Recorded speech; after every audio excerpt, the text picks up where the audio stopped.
오늘의 주요 뉴스입니다.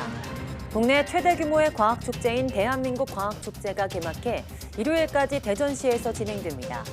대덕 연구개발특구 50주년 기념과 연계 열리는 이번 행사는 누리호와 인공태양 모형 등 주요 연구 성과 전시와 함께 온 가족이 즐길 수 있는 과학 체험 프로그램으로 구성됐습니다. 국내 엠폭스 환자는 6명이 추가돼 누적 40명으로 집계됐습니다. 추가 확진자 6명 가운데 5명은 국내 감염으로 추정되며 나머지 1명은 일본 방문 과정에서 위험 노출력이 확인됐습니다. 이달 들어 영하권의 꽃샘추위가 수시로 찾아오면서 과일꽃이 얼어 죽는 등 피해가 속출하고 있습니다. 냉해를 피해간 나무도 제대로 열매를 맺을지 예측하기 힘들어서 농가의 시름도 깊습니다. 이달 초 해수면의 평균 온도가 21.1도를 기록하며 역대 가장 높았던 2016년 3월의 최고 기록 21도를 갈아치웠습니다. 전 세계 바다 온도는 지난달부터 고온 현상을 지속하고 있는데 과학계는 설명하기 힘든 현상이라고 진단했습니다. 내년 입시부터 서울대와 연세대, 고려대의 첨단학과 정원이 300명 가까이 늘어납니다. 교육당국은 반도체와 같은 첨단 산업 인재 양성을 위해서 23년 만에 대학 정원 규제를 풀었습니다.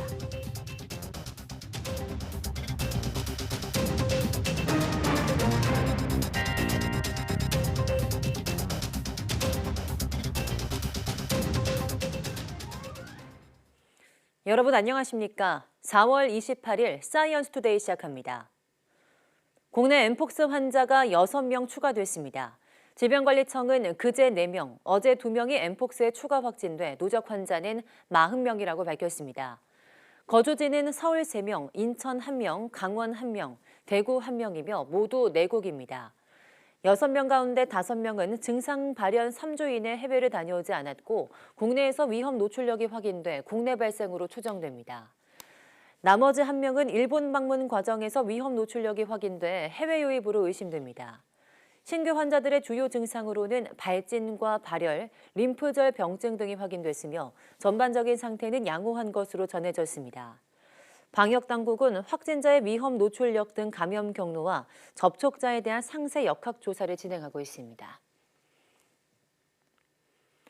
코로나19 백신 접종이 아나필락시스, 즉 특정 물질에 대한 과민 알레르기 반응 위험도를 높인다는 연구 결과가 나왔습니다. 대한민국 의학한림원 코로나19 백신 안전성 연구센터는 코로나19 백신 접종 후 하루 안에 아나필락시스 발생 위험도는 3.15로 유의미한 위험 증가가 관찰됐다고 밝혔습니다. 접종 차수와 백신 종류, 나이, 성별 등 소그룹 분석과 위험 발생 구간을 변경한 민감도 분석에서도 유의미한 위험 증가가 확인됐습니다. 연구센터는 코로나19 백신 접종 이후 1차와 2차 접종 후 동일 이상 사례로 신고한 신고율 상위 목록은 두통과 근육통, 어지러움 순으로 나타났다고 밝혔습니다. 마약 중독을 끊기 위해서 자진해서 재활센터에 입소해 중독 치료를 받는 20대 청년들이 있습니다. 이들은 마약을 손쉽게 구할 수 있어 유혹에 빠지기도 쉬운데 중독 치료를 받으려 해도 여건이 마땅치 않다고 입을 모았습니다. 김태원 기자입니다. 최근 마약을 접하는 젊은 층이 가파르게 늘고 있습니다. 실제로 지난 5년 동안 경찰에 붙잡힌 마약류 사범은 53% 정도 늘었는데 이 가운데 10대와 20대는 모두 3배 넘게 뛰었습니다. 이들이 어떻게 마약을 접하게 됐는지 그리고 끊어내기 어려운 이유가 무엇인지 20대 중독 치료자들을 만나 이야기를 들어보겠습니다. 경기도에 있는 한 약물 중독 재활센터. 중독자 15명이 1년 가까이 함께 살며 심리 상담 등을 통해 마약 중독을 치료받는데 절반이 넘는 8명이 20대 청년들입니다. 처음 마약에 손을 댄 건 친구의 권유, 그리고 쾌락에 대한 호기심 때문이었습니다. 그러나 한번 시작하고 나자 도저히 멈출 수가 없었습니다. 처음에는 좀 막 기분도 이상하고 좀 무섭고 이런 기분이 들었었는데 근데 그것도 2번, 3번 하게 되다 보니까 그걸 즐기게 되고 익숙해지게 되고 도저히 절제가 안 되는 거예요. 지난해 여름 처음 마약에 손을 대고 1년도 채 되지 않아 모아둔 돈과 직장, 가족과의 믿음까지 잃었습니다. 이제 안 걸리고 하면 되지 않을까라는 생각이 더 강했던 것 같아요.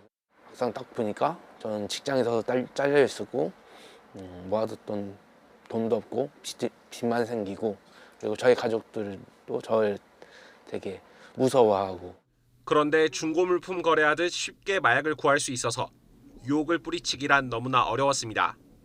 내가 필요한 물건 사는 뭐 중고로 판매글이 올라오면 그냥 뭐 사는 거 마냥 그 정도로 그냥 쉬운 것 같아요. 보면은 텔레그램 어플로 그냥 뭐 약 구한다 하면은 그냥 솔직히 뭐 바로 구할 수도 있을 것 같고. 마약을 끊기로 마음을 먹었어도 이번엔 제대로 된 치료에 돌입하는 게 쉽지 않았습니다. 입원 치료가 필요한 상황인데도 중독 치료 전문 병원에 들어가려면 한 달 이상 기다려야 했습니다. 예약을 해서 상담을 갔었는데 거기는 너무 중독 전문이 아니니까는 그냥 약만 처방을 해주더라고요. 그냥 뭐 수면제나 이런 거. 별 다른 도움을 못 받아서. 지난해 마약류 투약 혐의로 9천여 명이 검거된 가운데 전문 의료기관에서 치료받은 중독자는 721명에 불과합니다. 또 실질적으로 운영되는 중독치료 전문 병원은 전국에 단 2곳뿐입니다. 뇌 질환을 앓고 있는 어떤 아픈 환자로 생각하고 회복시켜서 사회 구성원으로 역할을 만들어주는 것이 우리들의 일이라고 생각을 합니다. 중독성이 높은 만큼 마약 범죄는 재범률이 40%에 육박합니다. 결국 단속과 처벌 일변도에서 벗어나 중독자들의 치료와 재활에 힘써서 이들이 사회로 다시 돌아올 수 있게 하는데 마약 범죄 근절에 열쇠가 있다는 지적이 나옵니다. YTN 김태원입니다. 그동안 수술 전에 무분별하게 시행되던 상복부 초음파 검사가 앞으로는 질환이 의심돼서 시행할 경우에만 건강보험급여로 보장됩니다. 또 하루에 여러 부위에 대해 초음파 검사를 하는 것도 부위별로 검사가 필요한 의학적 판단 근거가 검사 전 진료기록부 등에서 확인돼야 급여로 인정됩니다. 보건복지부는 어제 2023년 제7차 건강보험정책심의위원회를 열고 이 같은 내용의 초음파 검사 적정 진료를 위한 개선 안건을 의결했습니다. 간과 신장 등의 이상을 검사하는 상복부 초음파는 지난 2018년 이른바 문재인 케어에 따라 건보가 적용됐으나 상복부 질환이 아닌 수술 때 시행하는 비율이 86%에 달하는 등 무분별한 남용이 지적돼 왔습니다. 전 세계 바다 온도가 한 달 넘게 전례 없는 최고치를 기록하면서 기후위기가 현실화하고 있다는 우려가 전문가들 사이에서 나오고 있다고 영국 일간 가디언이 보도했습니다. 미국 국립해양대기국이 공개한 예비 데이터에 따르면 이달 초 해수면의 평균 온도는 섭씨 21.1도로 역대 가장 더웠던 2016년 3월의 최고 기록인 섭씨 21도를 뛰어넘었습니다. 가디언은 올해 바다 온도는 3월부터 급격히 상승하기 시작해서 한 달 넘게 고온 현상이 이어지고 있는데 이는 1981년 위성 등의 관측 이래 처음 있는 일이라고 전했습니다. 그러면서 학계에서는 설명하기 어려운 현상이라고 보고 있다고 덧붙였습니다. 지난달 예년보다 빠르게 찾아온 포근한 날씨로 과일꽃이 열흘가량 빨리 피웠는데요. 하지만 이달 들어 영하권 꽃샘추위가 불쑥불쑥 찾아오면서 과일꽃이 얼어붙는 등 농가 곳곳에서 저온 피해가 속출하고 있습니다. 이성우 기자입니다. 사과나무마다 하얀 꽃이 활짝 피었습니다. 하지만 자세히 쳐다보면 꽃에 생기가 없고 말라 비틀어가고 있습니다. 열매를 품는 씨방마저 마치 불에 탄 듯 검게 타들어갔습니다. 이달 초 영하권의 꽃샘추위가 찾아오면서 사과나무가 냉해를 입은 겁니다. 3,900제곱미터 크기의 과수원에 심어진 사과나무 가운데 저온 피해를 본 나무는 60%, 냉해를 피해간 나무도 제대로 열매가 달릴지 예측할 수 없어 피해는 더 커질 것으로 보입니다. 저희 농민들 지금 한참 사과밭에서 일해야 될 때인데 근데 저희들도 이제 살아남는 사과가 어떤 사과인지 아직 육안으로 구분이 안 되다 보니까 다들 기다리고 있는 상황입니다. 4월 들어 충북 기온이 영하권으로 떨어진 일수는 8일. 이 때문에 과수의 꽃눈이 말라 죽고 밭작물 모종이 얼어 죽는 등의 피해가 잇따랐습니다. 충북에서만 과수와 농작물 등 1,300여 농가에서 640헥타르가 넘는 피해가 접수됐습니다. 여기에 이달 중순 경북 북부와 동부 지역 등에는 우박이 쏟아져 과수 가지와 잎 등의 손상을 입혔습니다. 이처럼 농가 곳곳에서 피해가 발생하자 각 지자체는 복구비 지원을 위해 현장 조사를 벌이고 있습니다. 또 농협도 피해 농가들의 과수 판로 확보에 어려움이 없도록 판매처 확대는 물론 재해보험 가입을 독려하고 있습니다. 매년 농작물 재해보험을 저희가 가입 권유를 하면서 그 가입하신 농가들은 실질적으로 금전적인 보상이 될 수 있게 그렇게 하고 있는데 가입을 못하신 농가들은 또 저희도 매년 홍보해서 더 가입. 충청북도는 다음 달 초까지 농작물 피해 규모를 파악한 뒤 다음 달 중순부터 복구비를 지급할 계획입니다. YTN 이성호입니다. 가축 분뇨와 음식물 쓰레기 등 유기성 폐자원을 일정량 이상 배출하는 지방자치단체와 사업자에게 2050년까지 최대 생산량의 80% 이상의 바이오가스 의무 생산 목표가 부여됩니다. 환경부는 이 같은 내용을 담은 바이오가스법 하위 법령안을 오늘부터 6월 9일까지 입법 예고한다고 밝혔습니다. 공공의무 생산자는 2025년 50%를 시작으로 2045년부터는 80%의 생산 목표율이 부여되며 민간 의무 생산자는 2026년 10%를 시작으로 2050년부터는 80%의 생산 목표율이 부여됩니다. 바이오가스는 가축 분뇨나 음식물 쓰레기 등 유기성 폐자원을 미생물을 이용해 분해 생산하는 가스로 도시가스나 난방 등에 활용할 수 있습니다.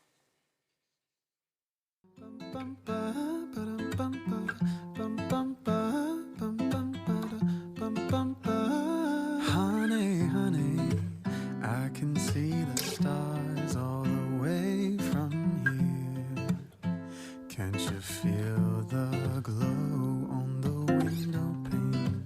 I can feel the sun whenever you're near. Every time you touch me, I just melt away. Everybody asks me why I'm smiling.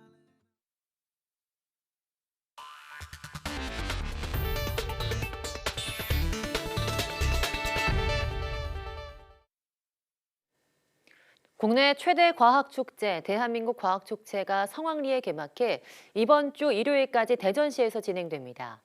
올해 과학축제는 3년 만에 마스크 없이 열리는 축제인데요. 도시 곳곳에 다양한 볼거리와 즐길거리가 가득합니다. 최소라 기자입니다. 대전시 한복판에 펼쳐진 카레이싱장. 관람객을 태운 자율주행차가 운전자 없이도 능숙하게 서킷을 누빕니다. 미래 교통수단으로 주목받는 자율주행 전기버스도 누구든지 타볼 수 있습니다. 신기하긴 했는데 약간 불안하게 해서 직접 타보니까 생동감 있고 아주 재밌었어요. 미니 드론을 직접 조종해보고 드론을 이용해 친구와 땅 따먹기 대결도 펼칩니다. VR 기기를 착용하고 가상현실에서 롤러코스터를 타거나 전투 비행을 할 수도 있습니다. 거리에선 만화 속 캐릭터나 SF 영화 속 인물로 분장한 코스튬 플레이가 펼쳐집니다. 푸드트럭은 물론 피크닉 공간까지 마련됐는데 저녁엔 야시장이 조성됩니다.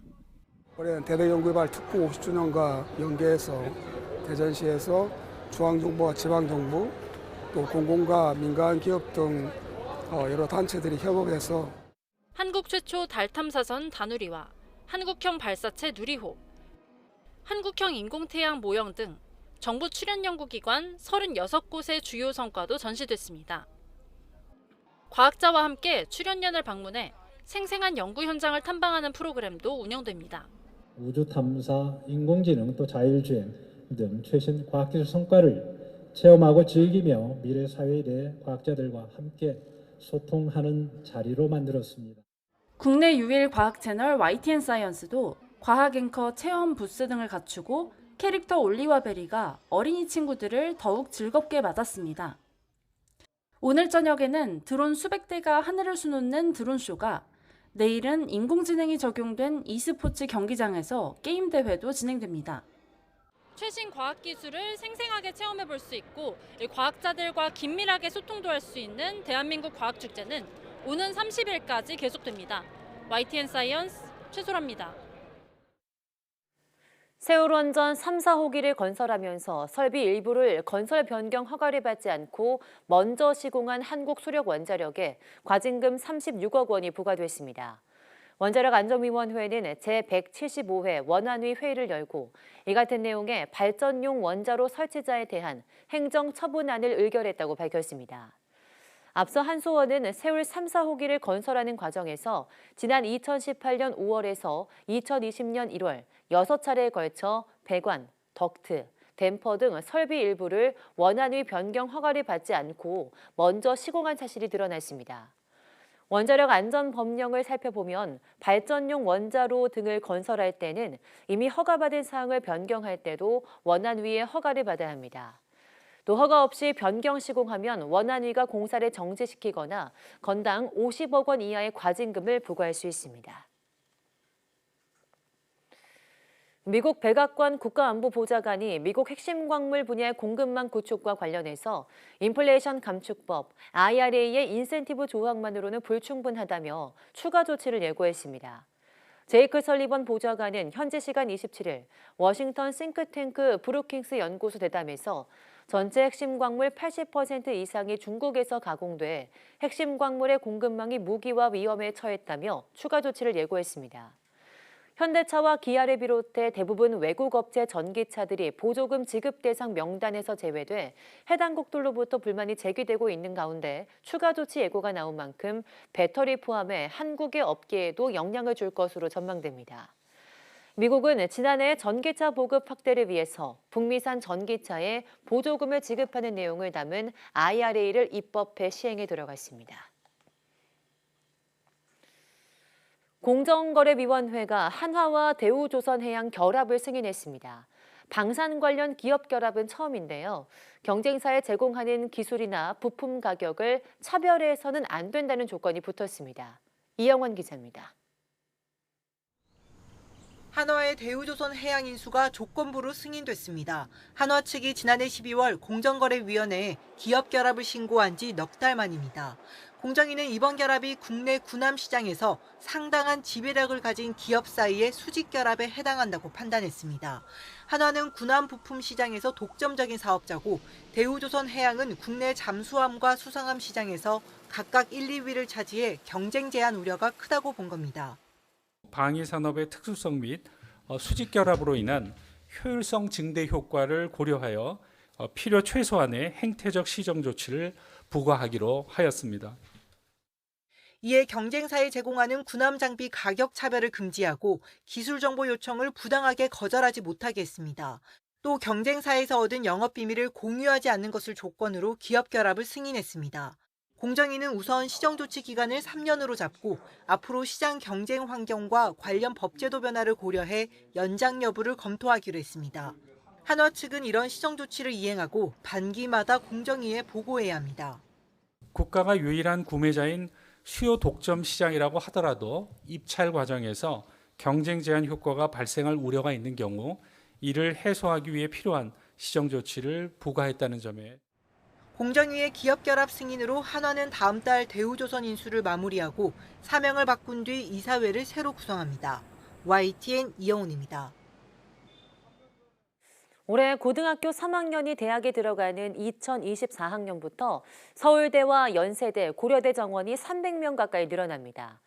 정부가 반도체 같은 첨단 산업 인재 양성을 위해서 대학 정원 규제를 푼 건데요. 이렇게 정원이 늘어난 건 23년 만입니다. 장하영 기자입니다. 교육부가 묶어놨던 수도권 대학 입학 정원을 2000년 이후 처음으로 풀었습니다. 첨단 분야 학과 정원을 1,800여 명 늘리면서 수도권 정원 확대도 허용한 겁니다. 서울대는 디지털 헬스케어와 지능형 반도체 등 4개 전공으로 구성된 첨단 융합학부를 신설해 당장 올해 고3 대입부터 신입생 218명을 더 받습니다. 고려대 전기전자공학부와 연세대 인공지능학과 정원이 각각 56명과 24명씩 더 늘어나고 성균관대는 반도체 융합공학과와 에너지학과를, 이화여대는 융합전자 반도체 공학부를 신설해 각각 96명, 30명씩을 더 뽑습니다. 그 자연계열 전체 모집 규모가 5,000명이 조금 넘는데 그 5,000명 조금 넘는 인원의 5.6% 정도에 해당하고요. 이제 서영고에 미치는 영향과 함께 그 아래 대학들에 미치는 도미노 현상을 우리가 주목해 볼 필요가 있다. 첨단 인재 육성은 이주호 부총리가 취임 때부터 강조한 교육부의 제1과제입니다. 첨단 기술 확보와 글로벌 난제를 해결할 핵심 인재를 양성하겠습니다. 하지만 학령 인구 감소로 지역 대학 구조 조정 논의가 한창인 가운데 오히려 수도권 대학 정원을 확대한 것이어서 정책 상충이라는 지적이 나옵니다. 수도권 대형 대학들은 첨단 응용, 실용학과 등 시류에 따른 인기와 외형적 수익성이 높은 분야 위주로 재편되어 학문 생태계는 교란될 것이다.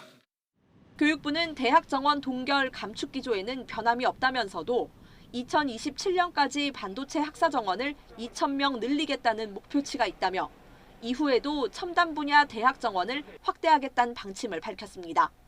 YTN 장하영입니다.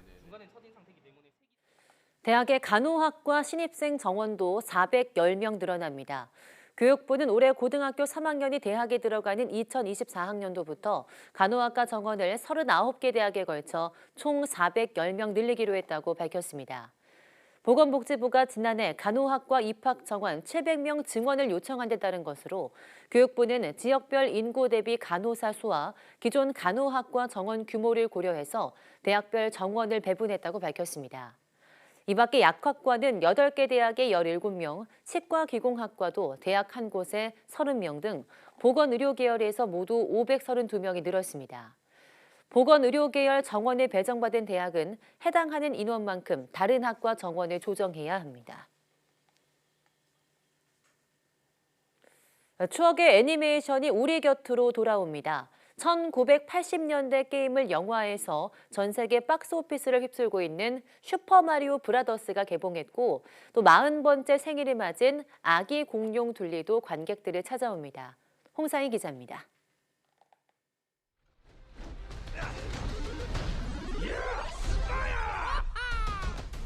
영화가 시작하자마자 귀에 익은 주제가가 추억의 게임 속으로 빠져들게 합니다.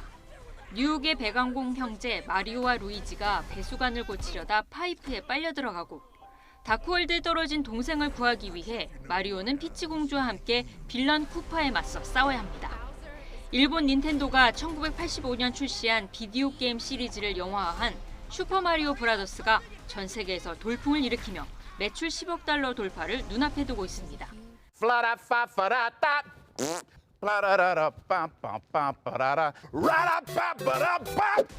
버섯을 먹으면 레벨업을 할 수 있고 물음표 박스의 아이템과 효과음, 동키콩, 키노피오의 게임 캐릭터들도 등장해 추억을 소환해냅니다. I'm going to take my 10-year-old to see this movie and he'll remember the first time he played Mario when he was 9, and I'll remember the first time I played Mario when I was 9. And in a way, we'll both be the same kids enjoying that.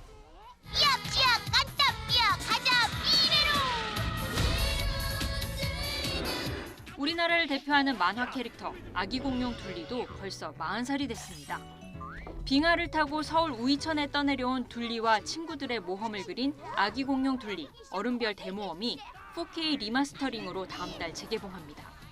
1983년 만화 잡지 보물섬의 첫 연재를 시작으로 TV 시리즈를 거치며 큰 인기를 모았고 쌍문동 소시민 고길동과 희동이, 도우너, 마이콜 등 추억의 캐릭터를 다시 만날 수 있습니다. 짱구네 가족! 친구네 가족! 출동! 1990년대 장수 캐릭터 짱구도 극장판 애니메이션으로 돌아왔습니다.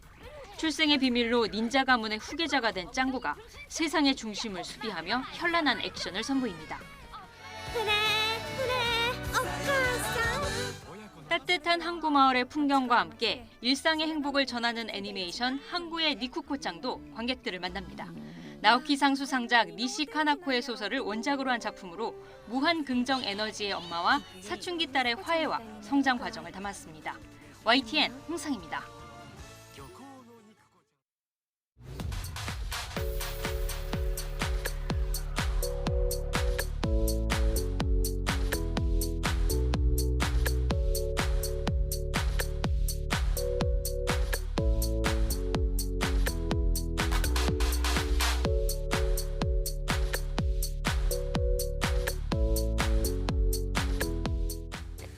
(4월) 과학의 달을 맞아 국내 최대 과학축제 대한민국 과학축제가 대전에서 진행되고 있습니다.